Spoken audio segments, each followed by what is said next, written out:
अब हम लोग चर्चा करेंगे वन जीवों के संरक्षण के लिए कानूनी प्रावधान क्या है। पिछले हम लोग चर्चा कर रहे थे कि वन जीव के संरक्षण तो अधिकारी और समाज के लोग मिल करके कर रहे थे, लेकिन सरकार ने भी कदम उठाया और वन जीव के संरक्षण के लिए कुछ कानून के प्रावधान बनाए। ठीक है, इसको आप अंग्रेजी में legal provision for conservation of wild life कह सकते हैं। वन जीवों के संरक्षण के लिए बनाए गए नियम तथा कानूनी प्रावधान को दो वर्ग में बांटा गया। ठीक ना, एक अंतर्राष्ट्रीय नियम और दूसरा राष्ट्रीय नियम बनाया। ठीक है, एक अंतर्राष्ट्रीय नियम, इसको कानून को लीजिए, चाहे इसको चेंज कर देते हैं।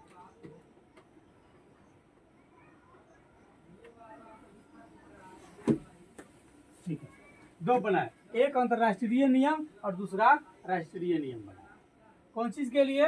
वन जीव के संरक्षण के लिए, क्योंकि सभी को पता है कि वन जीव की संरक्षण जीवन में महत्वपूर्ण है। अगर वन जीव नहीं रहेंगे तो अन्य जीव तो मानव को जीवित रहना भी संभव नहीं, इसलिए वन नेसेसरी है।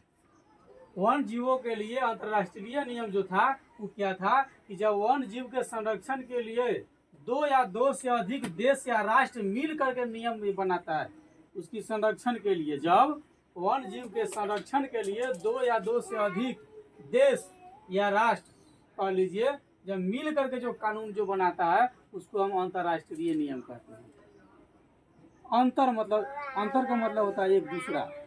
ठीक ना, तो दो या दो से अधिक राष्ट्र मिल करके जो वन जीव की संरक्षण के लिए कानून बनाता है उसको हम अंतर्राष्ट्रीय नियम कहते हैं। प्राकृतिक संसाधन के संरक्षण के लिए जो है 1968 ईस्वी में अफ्रीकी कन्वेंशन हुआ। ठीक है, 1968 ईस्वी में अफ्रीकी कन्वेंशन हुआ। 1971 में वेटलैंड्स का कन्वेंशन हुआ और विश्व प्राकृतिक और सांस्कृतिक धरोहर संरक्षण और रक्षा अधिनियम 1972 में बनाया। ये पूरी दुनिया ने मिल करके कहा कि प्राकृतिक की सुरक्षा हमारी जिम्मेदारी है।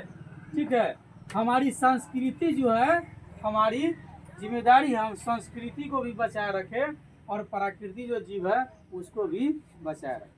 सांस्कृतिक रहन सहन खान पान, ठीक ना, पहन इत्यादि सांस्कृतिक धरोहर होता है। इन सब की संरक्षण के लिए 1972 ईस्वी में कानून बनाया।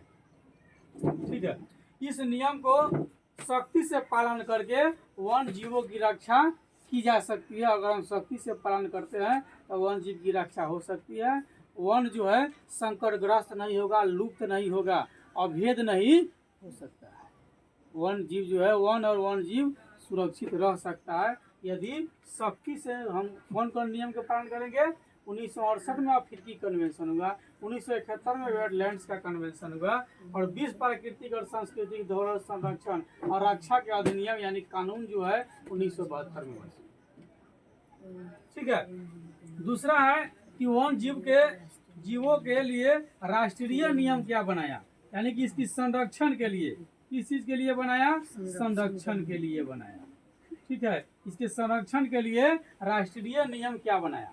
तो भारत दुनिया के उन देशों में से है, ठीक है, उन देशों में से है जहां पर संविधान, ठीक है, जहां संविधान में पर्यावरण तथा वन जीवों की रक्षा का नियम जोड़ा गया है। भारत के संविधान में जोड़ा गया है।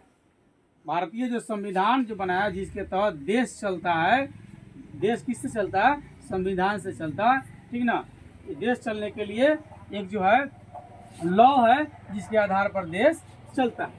तो भारत दुनिया के उन देशों में से है जहां संविधान में पर्यावरण तथा वन जीव की रक्षा का नियम लिखा गया है कि देश की सुरक्षा के लिए, राष्ट्र की सुरक्षा के लिए वन और वन जीवों का संरक्षण बहुत जरूरी है। ठीक है, संविधान की धारा 21 के अंतर्गत, इसके तहत 21 के अंतर्गत अनुच्छेद 47, कौन कौन? अनुच्छेद 47, ठीक है, अनुच्छेद 48 तथा 51A(g) में वन जीवों तथा प्राकृतिक संसाधन के संरक्षण के नियम है।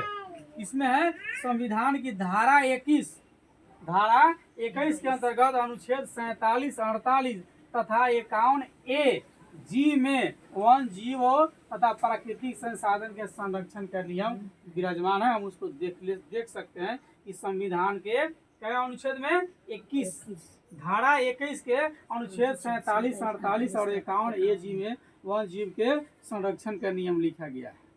ठीक है। वर्ष 1952 में भारतीय वन जीव बोर्ड के गठन हुआ। कब हुआ? 1952 में भारत में वन जीव के बोर्ड का एक गठन हुआ, एक बोर्ड हुआ, एक कमेटी हुई। उसके बाद जीवों के संरक्षण के प्रति सरकार का रुख जो है गंभीर हुआ। सरकार ने इस पर विशेष ध्यान देना शुरू कर दिया।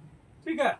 वन जीव सुरक्षा एक्ट 1972, नियमावली 1973 एवं संशोधित एक्ट 1991 के अंतर्गत, ठीक है, पक्षियों तथा जानवरों को, किसको?